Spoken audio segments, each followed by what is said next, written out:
Can you hear me clearly? Awesome, great. Good morning. Let's begin our session for today. Sit comfortably, keeping the back and neck straight. And gently close your eyes.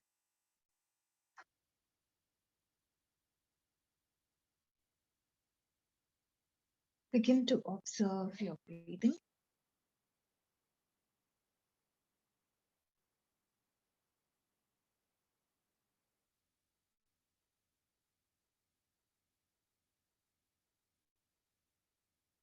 Watch the natural flow of your breath as you inhale and as you exhale.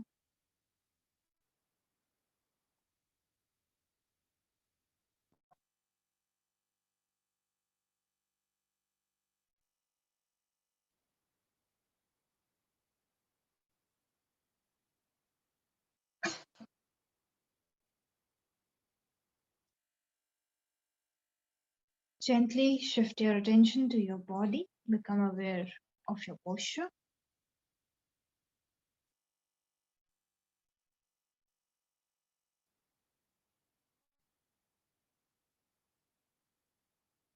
Make sure that your body is properly aligned.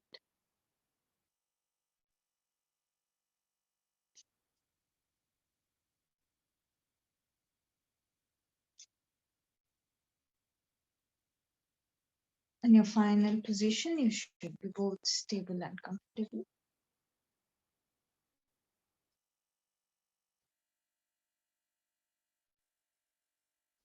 Slowly come back to your breath. Begin to deepen your breathing.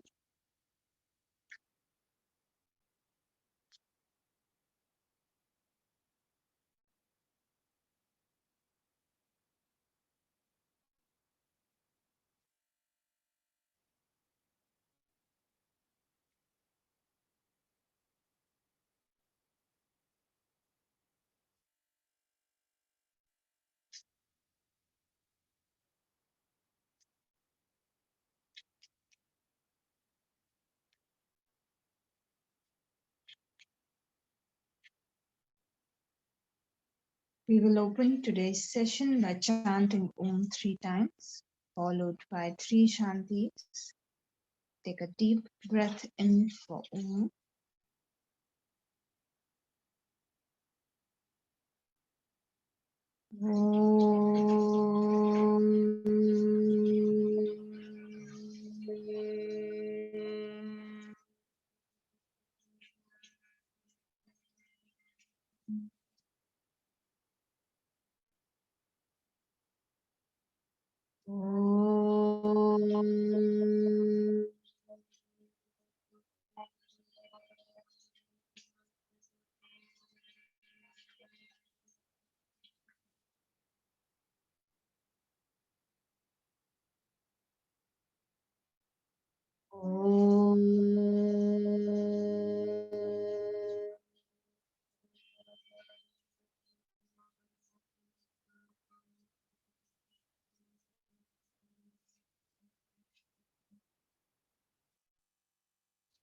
Shanti,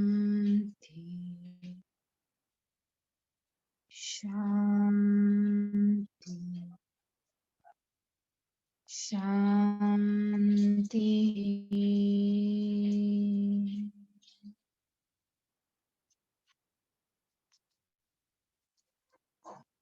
Feel the vibrations.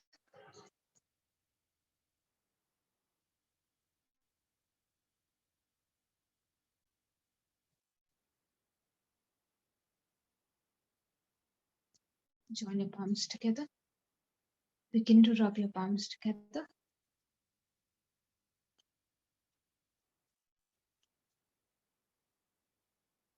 Keep your palms on your eyes. Very slowly, while blinking and looking at your palms, begin to open up the eyes and come back with a big smile.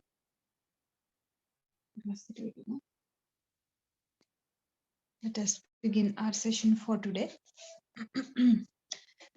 So, in the last class, we were talking about food, and today we are going to continue on the topic of food. Right. So I had discussed certain things that you can incorporate in your life while you are eating your food. So, next very important quality when you consume the food is a sense of detachment, right?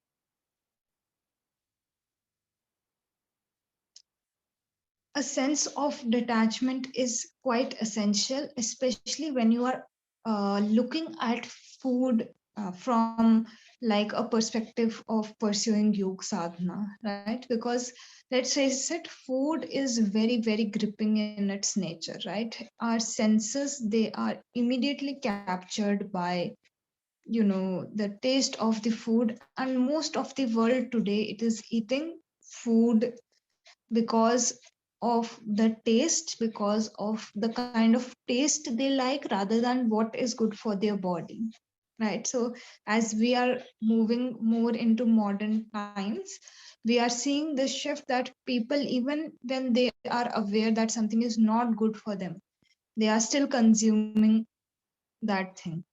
And this sense of attachment is very hard to let go, right? Because if you like something, suppose you are going out for dinner with your family, right? And you really like something and you are now doing yoga.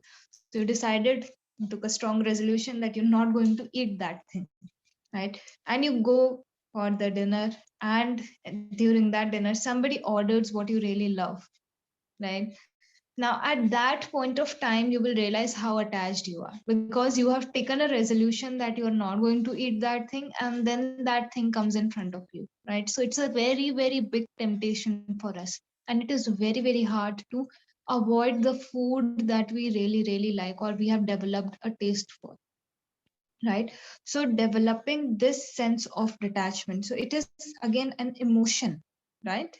The emotion of detachment, it is an emotion. So the food is still in front of you, but you are detached, you are not affected by its presence, right? So now this is a very high stage again, even though our whole discussion is going on food. This again is a very, very high stage to achieve. So what you can do is, like, initially suppose you like something a lot, right? So you are consuming it maybe 5 times in a week. Now you can reduce the consumption to 4 times. Then you can reduce the consumption once you become stable at 4. You can reduce the consumption to 3 times, right? So like this, slowly you will have to progress, especially when it comes to food, because again it is a very, very gripping object for the senses. So if you go from one extreme to the other, suppose right now you are consuming non-vegetarian food and it has high level of spices, all of these things are there in the food, which you know that it's going to generate something which you don't require in the body, right? So now at least if 5 times in a week, then come to 4 times. If you immediately jump from your current diet to the diet that is given in you, first thing, your body will go in a shock. Okay. So you don't have to put your body through that shock. All you can do is try to slowly transition, and your goal is to reach the other side where your food comes closer to the quality of sattvic food, right? So you slowly make these changes, because if you take an extreme jump from here where you are today to where you want to reach, then again you will take an extreme jump from your goal point to where you are today. So you will go back in negative, right? And I don't know if it has ever happened with you. It has happened a lot with me.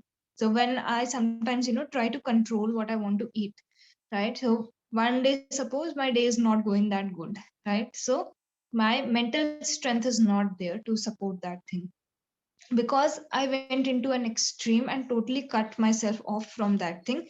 The time when I become very, very vulnerable, right, or my mental strength is totally not there, I overindulge in that thing. Now the level of indulgence will also increase, because you forced yourself in the first place. And from the beginning I have been saying this thing, yoga is a natural transition. naturally you reach that stage where you now just don't want to consume those things, right? So now the more you practice yoga, the smaller your, you know, group will get, or the people you can be around will get. Why? Because most of the people, they are living their lives with different sets of rules. Very few people are able to follow through on these things, right? So of course you want to create the environment around you which is supportive of these habits rather than which is going against these habits. Because if 10 times you are with those people, 9 times you will be able to control yourself, but there is always a possibility that one time you will slip, right? So even you as a practitioner, slowly you begin to shift your environment, right?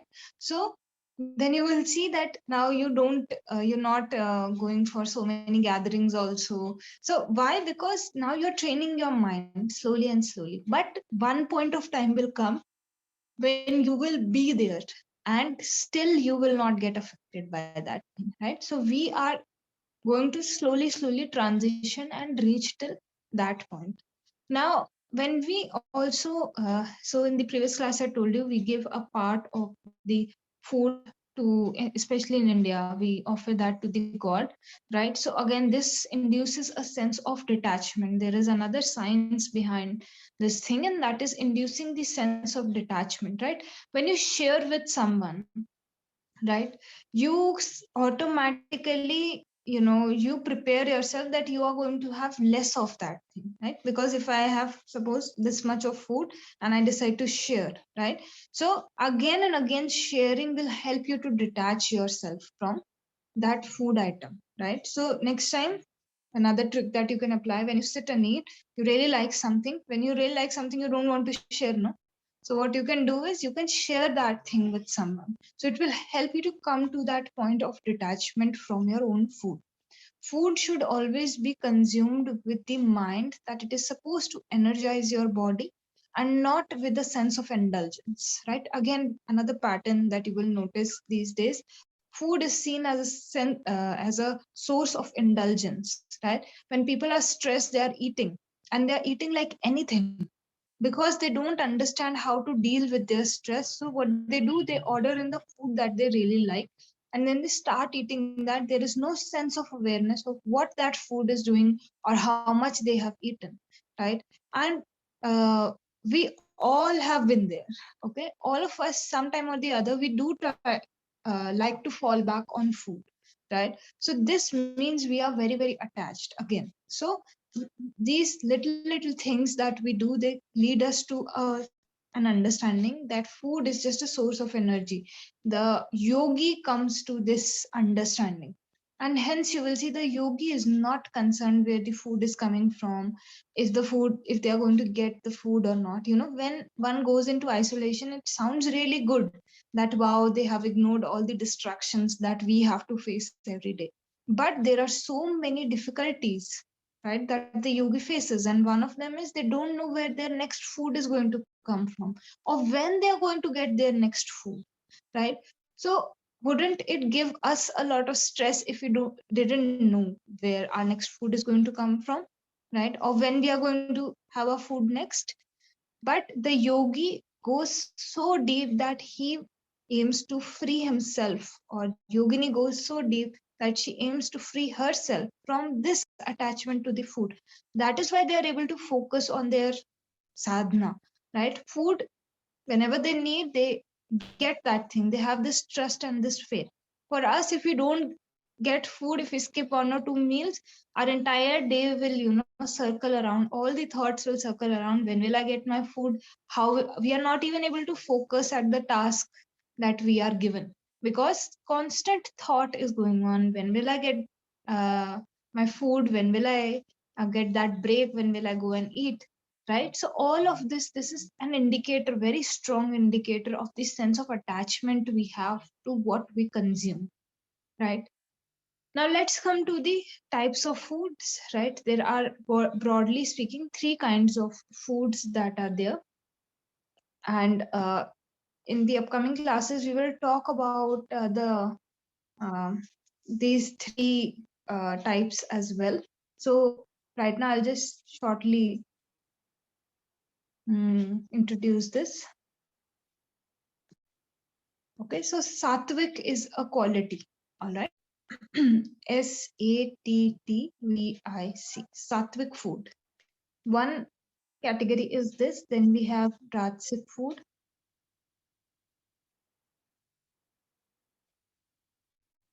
Rajasic, rajasic food. And then we have tamasic food.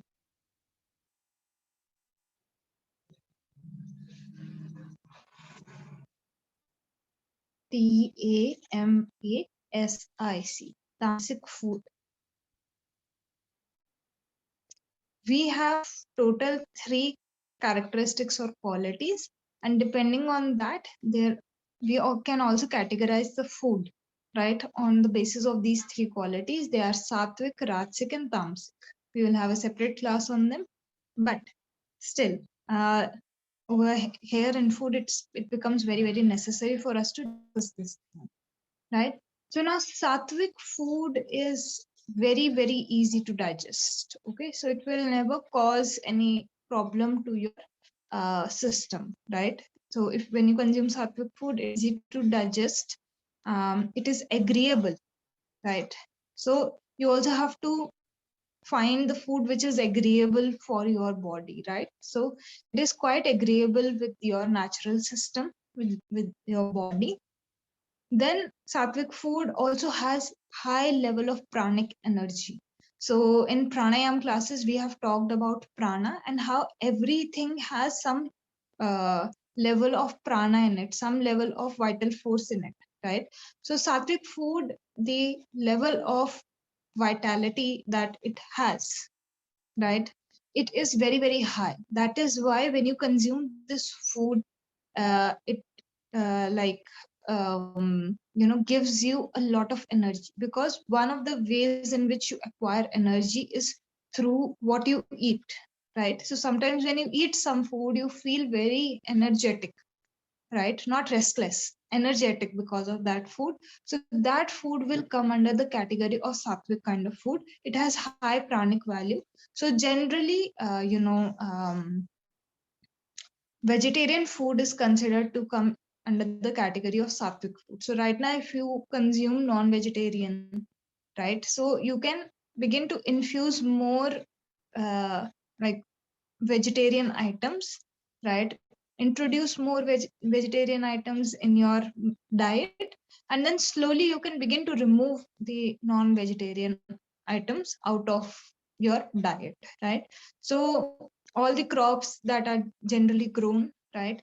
Then you can say fresh fruits, fresh vegetables. There is a very you can say famous form of dish over here in India. It's called khichdi. I will just write it down also.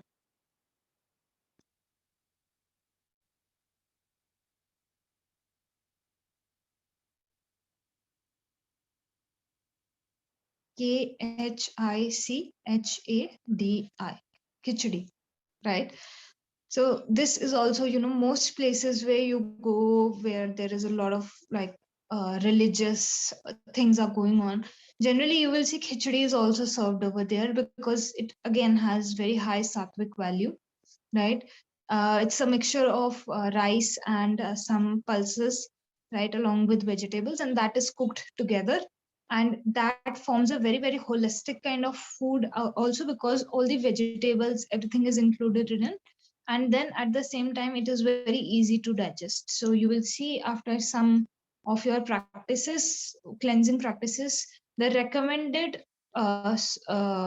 food for consumption is again khichdi only, right? So this will become very important for you, especially if you become an advanced level practitioner. This is what you generally consume, right? So sattvic food will include all of these things, right? So now start looking at what you consume during your day and see how much of the food is sattvic is in nature, right?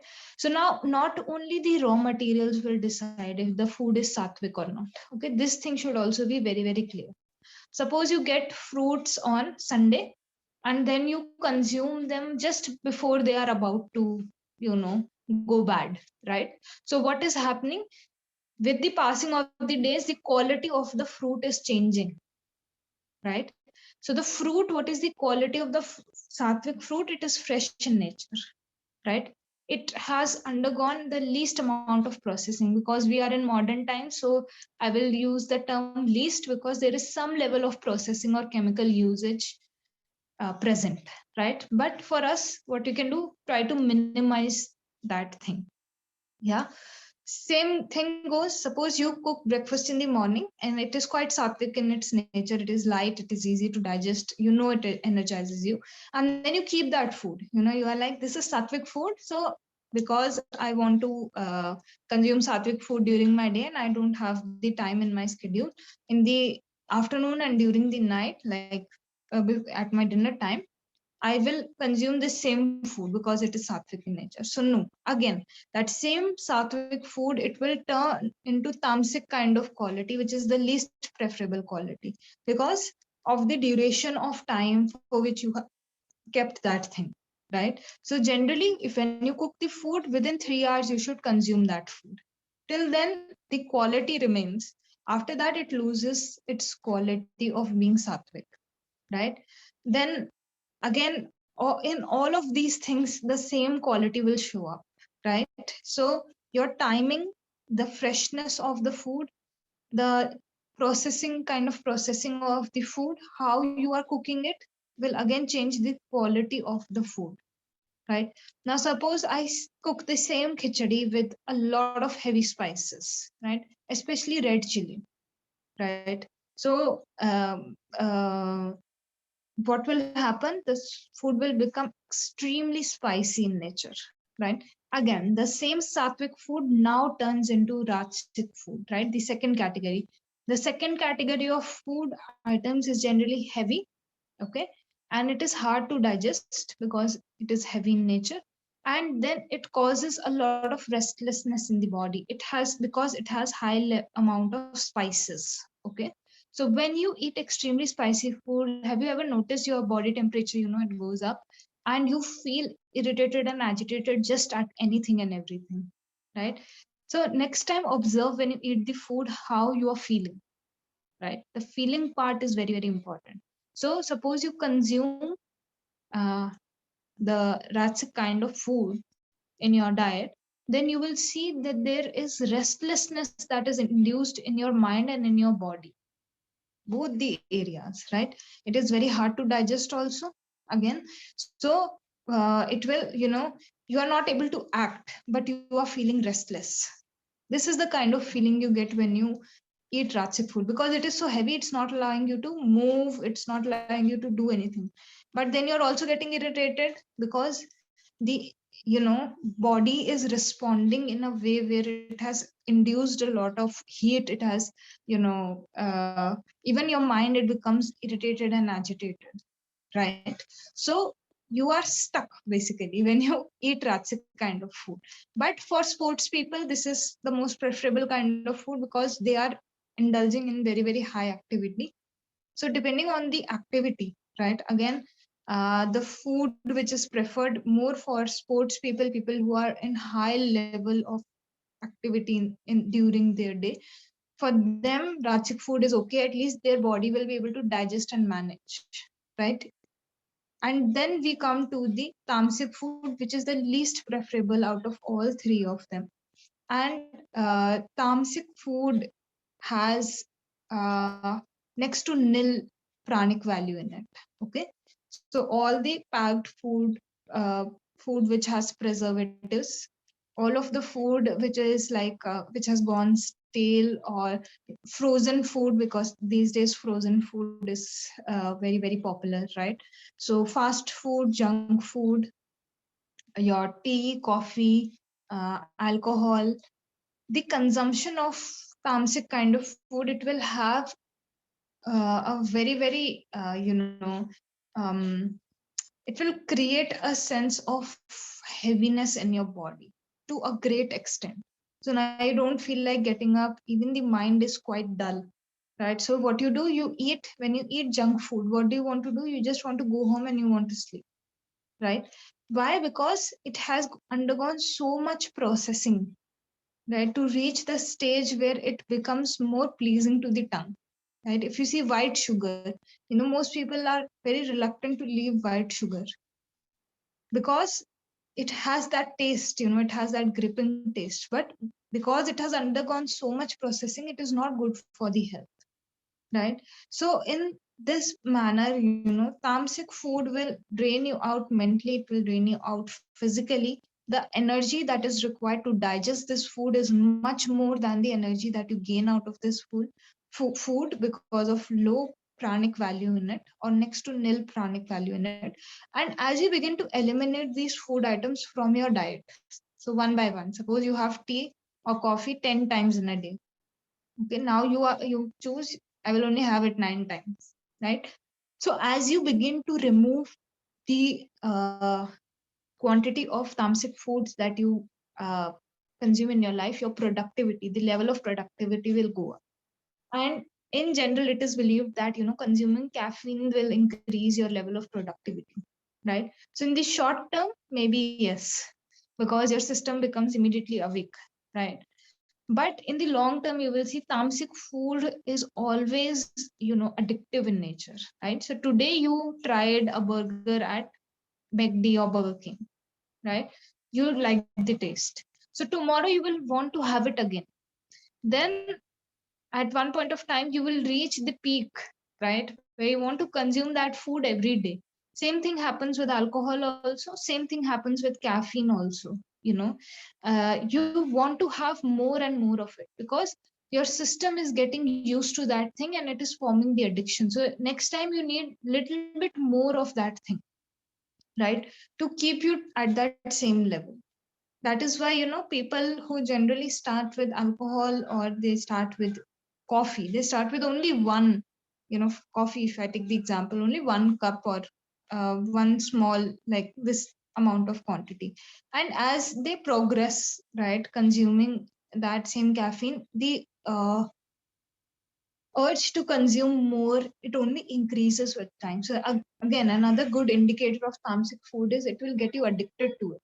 It will be very hard for you to leave that thing. When you leave that thing, your lifestyle will initially you will have very a difficult time changing your lifestyle. Because if I'm used to waking up in the morning and having coffee, right, and that is what wakes me up, then if I eliminate coffee, I will have such a dull and such a lost kind of day, right?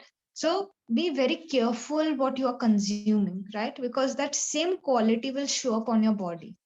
And the body then will not move towards the practice of yoga, right? If you consume tamasic food a lot, you will not want to practice yoga, right? And if you are practicing yoga, you will not want to consume tamasic food. Observe this thing. If you have been a long term practitioner, slowly you will see all of the things that you used to eat earlier, you start getting away from them, right? You start moving towards more natural things, right? You start moving towards things which are organically produced, which have the least amount of processing. And this doesn't happen, it's not a coincidence that this is happening. Most yoga practitioners, they change their diet. you know there is no coincidence in this thing. The more you get connected to your body, the more you become aware of what that food is doing to you, doing to your body. So be it one time or the other, right, people come to this realization that this thing is harming my body. They are able to feel that thing. And when you are able to feel something and you know it is harming you, of course you will leave that thing, right? So these are the three categories of food.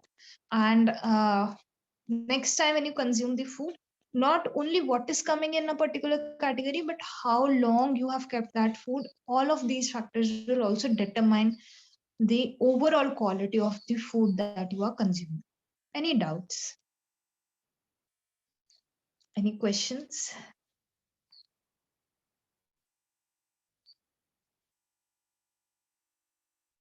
Okay, all right. So I'll just quickly wrap up the concept of food, because there are, of course, so many more points that are there. But still, I mean, I will cover this up sooner, right? So next thing which is very important is that you eat the food which is produced where you live. Okay. So suppose in India, there is tropical environment over here. There's some types of crops that grow over here. And for us, it is beneficial to consume that kind of food, right? And if you want to narrow it down further, specifically the place where you are living or the city where you are living, there is some kind of food that is produced over there, right? So, like over here in India, where the school is, it's a hilly region. So, over here, there is some specific food which is grown, which is called the local food. Okay. Okay.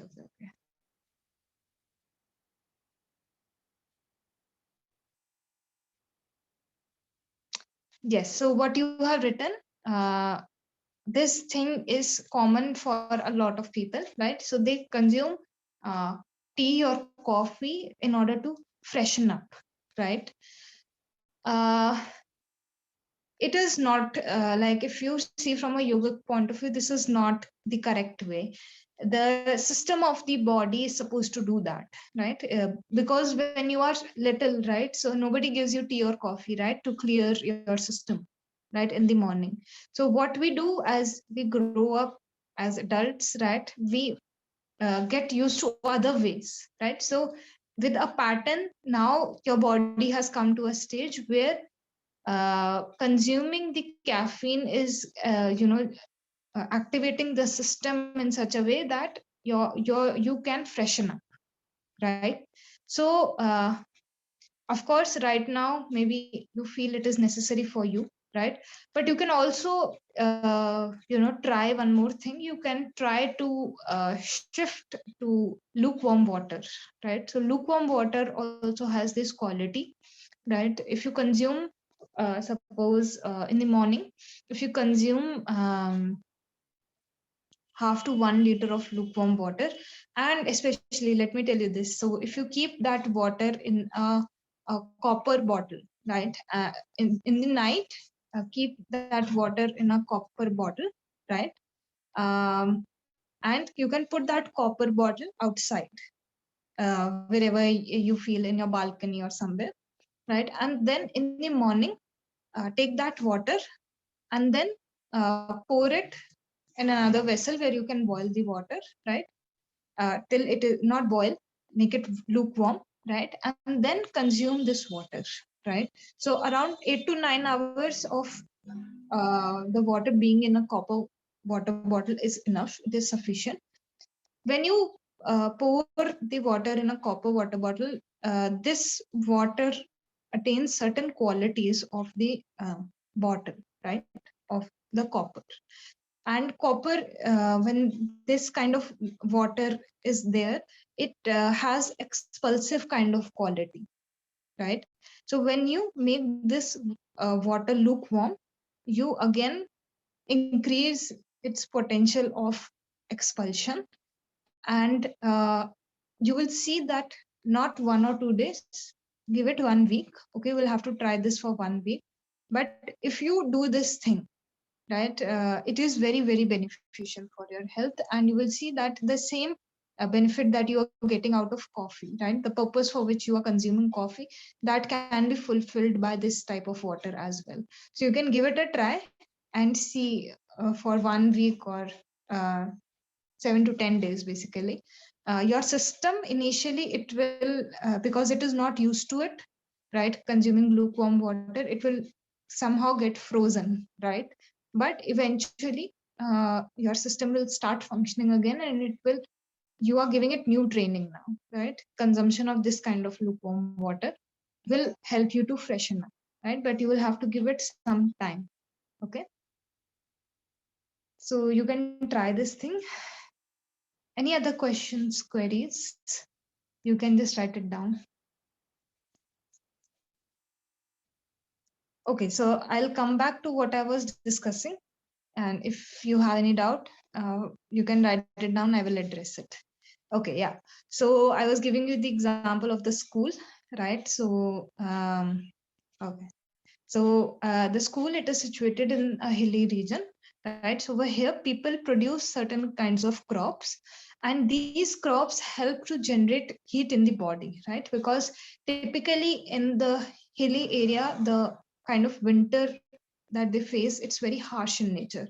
So the uh, food that is grown over here, it is grown in such a manner, or the quality of the food is such that it generates heat in the body, right? So wherever you live, there would be some local food that is very famous also.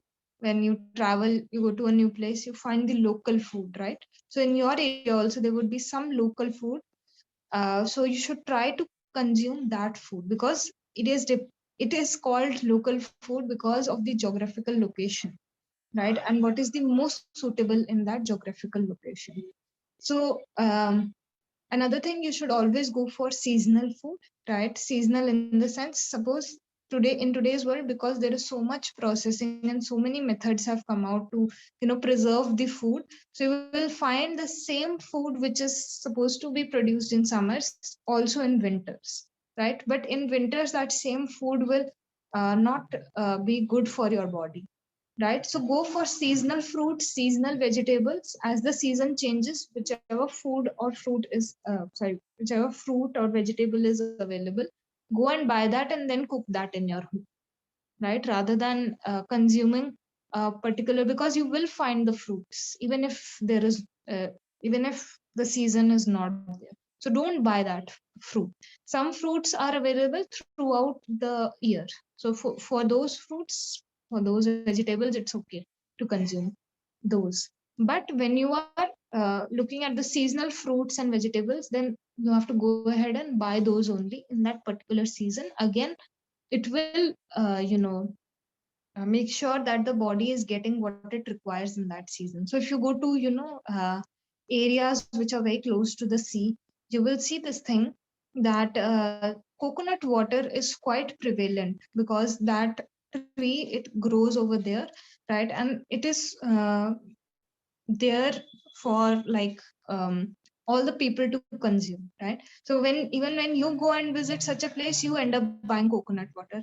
Why? Because the area which is close to the sea, generally the temperature is quite high in those areas, right? So dehydration takes place very easy, right? So consumption of coconut water is very, very beneficial, because it keeps your body hydrated, right? So depending on where you live, what kind of geographical area you live, there would be some food items which are very, very essential to that area, and they support in that particular season. These crops will support your system. They will provide the right hydration and nutrition to your system. Okay. Another very important thing when you are consuming food is trying to fix the timings. Okay. Your body, it loves routine. Okay. Even if you don't love routine, your body loves routine, right? So it likes waking up at a particular time, it likes consuming food at a particular time, likes working at a particular time. So all of these things, if you are able to fix the timings of your food, you will face less difficulty, again, in all of the systems of the body. So when you fix the timing of the food, the HCl in your stomach, it is produced at that particular time. Then when you consume the food, because the HCl is ready, it is like generated in the stomach at that time, then the digestion of the food also takes place smoothly. If one day you skip the meal during that time, okay, again you will see, you find very, very, like, it's a very uncomfortable feeling, you feel, acidity also takes place because of this reason only, right? You are not giving the food at the time the HCl is getting generated in the stomach, right? So when you fix the timings, you train your system that at this point of time I'm going to give you food, so be ready. Okay. And then you have to match that also. Okay. Not for 1 or 2 days you fix the timing, then another day you are eating food at some other point of time, your body will get totally confused. Okay. So you don't have to do this to your body, you have to set the rhythm of your body so that all the systems can function properly, right? So if one task is not done timely, then the entire system gets disrupted. Yeah. And it is also again leading to a lot of problems today. Like, ulcers are quite common. Hyperacidity is quite common, right? So these things are happening because people are unable to fix their schedules of eating the food, of what kind of food they should consume. Multiple factors come in, right?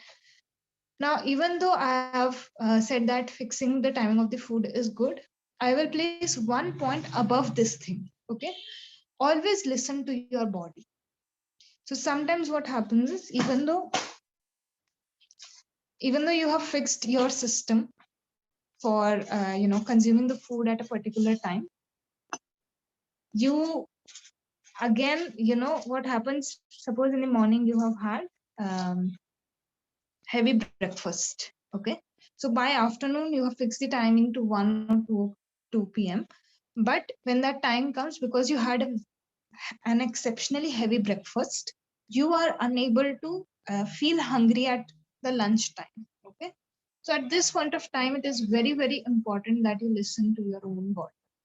You don't force yourself to eat at that time, right? Or you can go for a lighter diet. You can go for fruits at that point of time if you feel that the body is still, it's going to give you some kind of response which is not ideal for you. So you can go for some lighter diet, or just consume fruits, or you can consume, maybe if you feel the need, you can consume something else which is quite light in nature, right? But don't ever give your body food when it is not asking for the food, right? Again, with overeating, with absent-minded eating, this is very, very likely to happen. This thing is happening to a lot of people, where they are eating out of just, because their mind is fixed at this point of time, I have to eat, and they are not listening to their body. Their body is saying, no, I am not feeling hungry. So you have to first generate the feeling of hunger. What uh, is it like to feel hungry? It is very, very important for us to come to that feeling also, right? Then consuming the food will give you the satisfaction, right? So again, be mindful of these things. Select what is most ideal for you out of these things, right? So if you feel fixing is good, fix that timing, but then be flexible enough to change this fixation of timing when your body is saying no also, right? Or maybe earlier you might feel hungry, right? So suppose you have a breakfast and before lunch you start feeling hungry and it is too much, right? Then you can again go for fruits, right? Or you can consume something very, very light in nature, which it's good enough for you, right? To keep that level, at least that uh, raging fire, it's satisfied a little bit. So you have to look at the system. There is, like, yoga doesn't give you a very kind of fixed kind of thing that you have to do this. That is for advanced level practitioner, that a lot of restrictions come in. But for a beginner, even for intermediate level, I would say that listen to your body. That is the most important thing, right? Ayurveda will give you the specific things, but yoga is focusing on a broad category, right? Overall broad understanding, and then connecting to yourself and seeing what is the most ideal or suitable for you. Okay. One last point that I will mention. So I said that the food should be agreeable in nature. So, sometimes you will see a lot of people, they switch to healthier diets because they are supposed to, or they are told that it is better for them, but they hate that thing, right? I'm not even using a light word, dislike. Okay. Dislike is quite light in its nature. They hate that kind of food, right? Then that food will do them no good. Okay. You will see people who shift their diet out of with an unwilling mind, basically. They cannot take the benefits of switching to that food, because again they dislike it so much that it is not agreeable with them, right? There is some mismatch that is being caused in this entire process.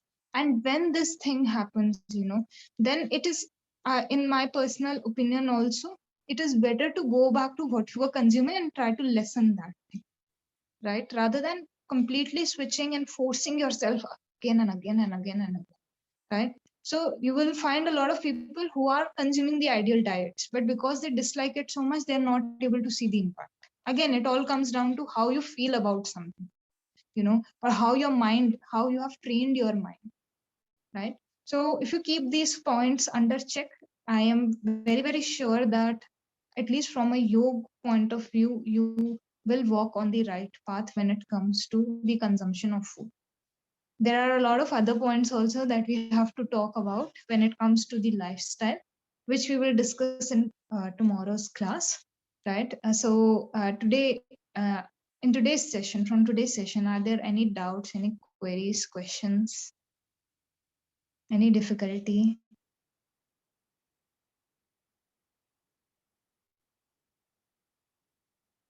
Okay, great. So I will close our session for today.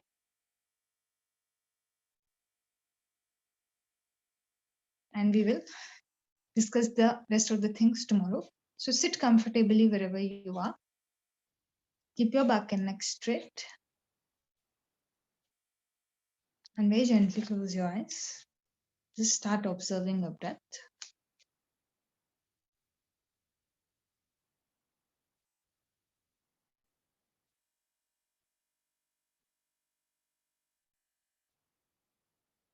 We will close the session by chanting Om one time, followed by 3 Shantis.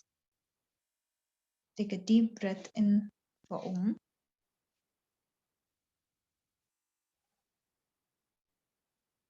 Om.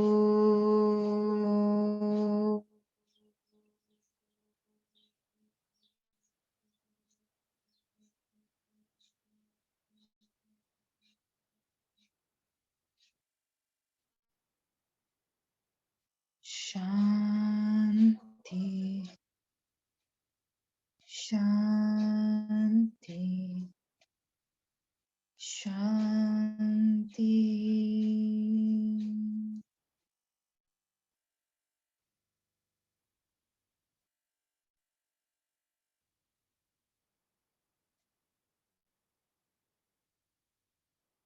Join the palms together.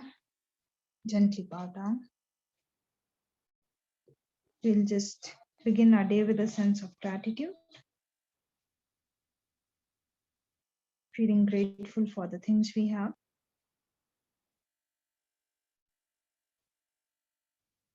Begin to rub your palms together.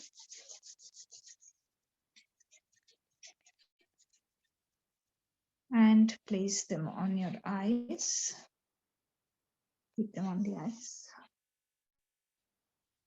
Very slowly, while blinking and looking at the palms, begin to open up your eyes and come back with a big smile.